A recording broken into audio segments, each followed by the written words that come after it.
Hello, I'm Dr. Clare England and I'm a health services researcher at Health Technology Wales.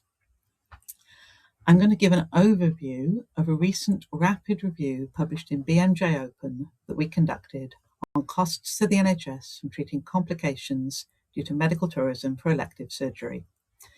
We found 37 relevant studies describing a total of 655 patients who'd received surgery abroad and subsequently needed NHS treatment.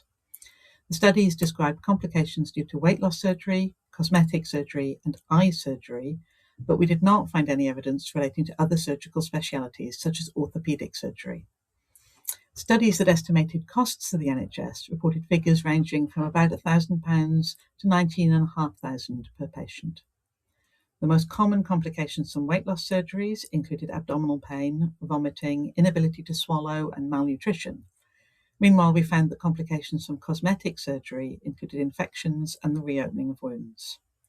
There were no deaths reported, but there was evidence that some patients needed complex treatment, including multiple surgical interventions and long hospital stays.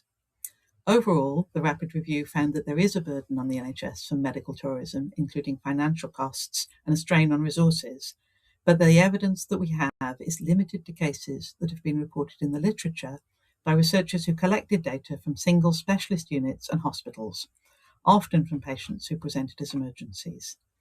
There are risks from seeking elective surgery outside the UK, but there isn't any systematically collected data to allow us to quantify how great those risks are, or to estimate total costs to the NHS of treating complications due to outward medical tourism for elective surgery.